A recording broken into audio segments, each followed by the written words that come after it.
After we're done with the oil, everything is done here. That's it. Now we're gonna turn off the maintenance light.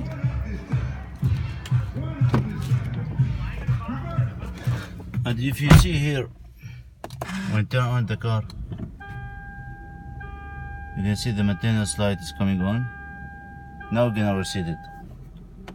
What we need to do, turn off the car, the ignition on. Just make sure, put it in the original mile, the odometer.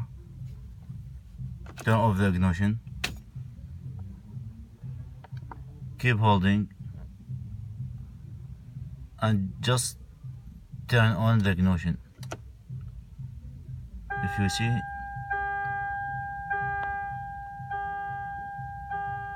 that's it. The maintenance light is off.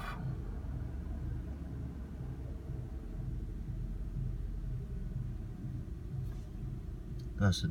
The job is done.